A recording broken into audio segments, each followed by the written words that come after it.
আসসালামু আলাইকুম আপু ভাইয়া, তোমরা কেমন আছো? আল্লাহর রহমতে অবশ্যই ভালো আছো।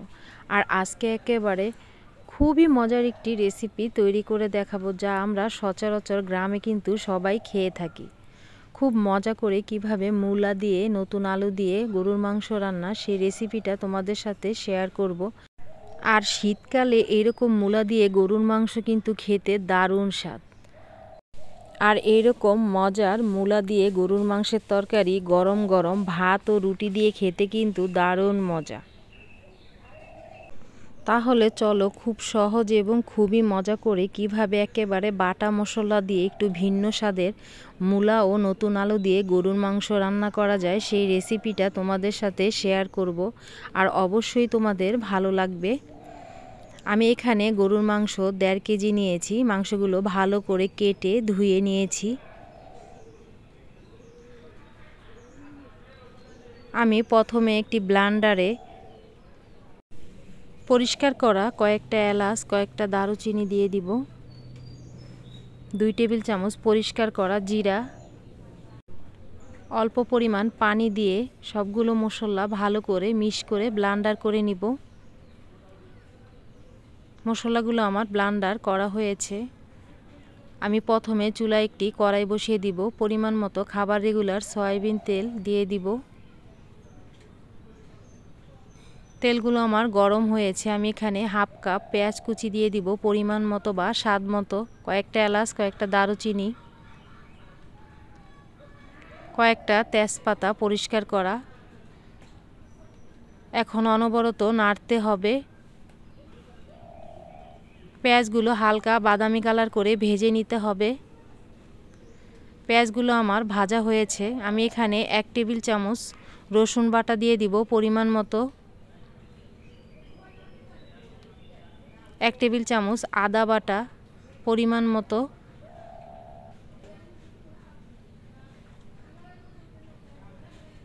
1 টেবিল চামচ লবণ, পরিমাণ মতো। তারপরও লবণটা তোমরা দেখে নিবে। ব্লেন্ডার করা মশলাগুলো দিয়ে দিব। 1 টেবিল চামচ হলুদ গুঁড়া, পরিমাণ মতো হাফ টেবিল চামচ ধনিয়া পাউডার, পরিমাণ মতো 1.5 টেবিল চামচ মরিচ গুঁড়া, পরিমাণ মতো।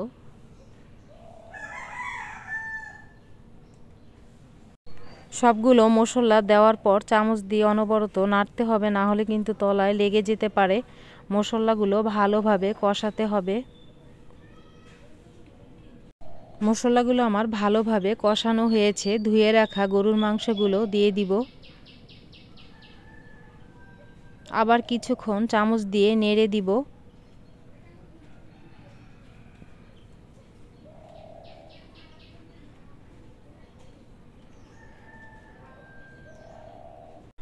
মাংসগুলো কিছুক্ষণ নেড়ে চেড়ে ঢাকনা দিয়ে কিছুক্ষণের জন্য ঢেকে দিব। আর ঢেকে দেওয়ার মাঝে কিন্তু কয়েকবার দেখে নিতে হবে, না হলে কিন্তু তলায় লেগে যেতে পারে। ঢাকনাটা খুলে দেখে নিব। দেখো মাংসের থেকে আলাদা পানি বের হয়েছে। আর এই পানিতে মাংসগুলো ভালোভাবে কষাতে হবে। আর চুলার হিট অবশ্যই মিডিয়ামে রাখতে হবে। আবার কিছুক্ষণ মাংসগুলো নেড়ে চেড়ে আবার ঢাকনা দিয়ে ঢেকে দিতে হবে। আর চুলার হিট অবশ্যই মিডিয়ামে রাখতে হবে, না হলে কিন্তু পুড়ে যাবে আর মাংসগুলো ভালোভাবে সিদ্ধ হবে না। আবার কিছুক্ষণ পর ঢাকনাটা খুলে দেখে নিব।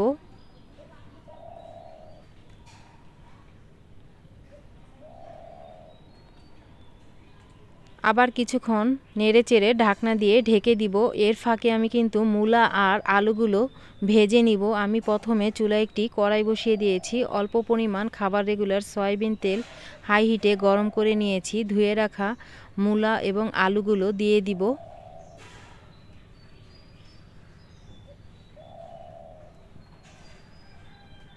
অল্প পরিমাণ লবণ, অল্প পরিমাণ হলুদ দিয়ে দিব।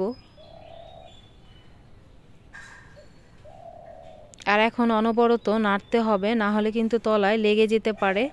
মূলা এবং আলুগুলো ভালোভাবে ভেজে নিতে হবে। মূলা এবং আলুগুলো আমার ভাজা হয়েছে। এগুলো এখন চুলার থেকে নামিয়ে নিব। আর মাংসগুলোর ঢাকনা খুলে দেখে নিব। দেখো মাংসগুলো একেবারে ভালোভাবে কষানো হয়েছে।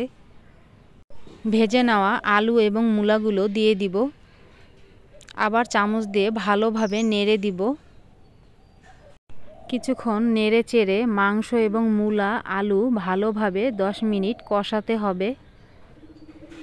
মাংসের সাথে আলু ও মূলাগুলো ভালোভাবে কষানো হয়ে গেছে। আমি পরিমাণ মতো একেবারে ফুটন্ত গরম পানি দিয়ে দিব।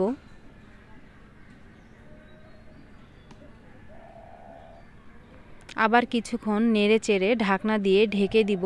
ঢেকে দেওয়ার মাঝে কিন্তু দেখে নিতে হবে। ঢাকনাটা খুলে দেখে নিব।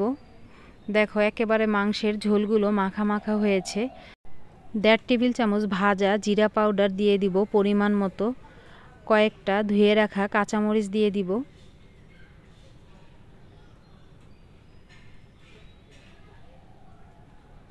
দেখো মূলা এবং আলুগুলো একেবারে ভালোভাবে সিদ্ধ হয়েছে। আর এরকম মাখা মাখা অবস্থায় কিন্তু চুলার থেকে নামিয়ে নিতে হবে। আর এরকম মজার মূলা এবং নতুন আলু দিয়ে গরুর মাংসের তরকারি কার কার পছন্দ অবশ্যই কিন্তু কমেন্ট করে বলবা। আর যারা এখনও এভাবে বাসায় তৈরি করে খাওনি অবশ্যই কিন্তু বাসায় তৈরি করে খেয়ে দেখো। একেবারে গরম ভাতের সাথে বা রুটির সাথে খেতে কিন্তু দারুণ মজা। আর এইরকম গ্রামের মজার তরকারি দেখে কিন্তু কারো জিভে জল আসলে কিন্তু আমি দায়ী না। আর তৈরি হয়ে গেল আমাদের খুবই মজাদার মূলা এবং নতুন আলু দিয়ে গরুর মাংসের তরকারি। রেসিপিটা ভালো লাগলে অবশ্যই লাইক শেয়ার কমেন্ট করো। চ্যানেলটি প্লিজ সাবস্ক্রাইব করো। সবসময় ভালো থেকো, সুস্থ থেকো, এই বোনটির পাশে থেকো। আল্লাহ হাফেজ।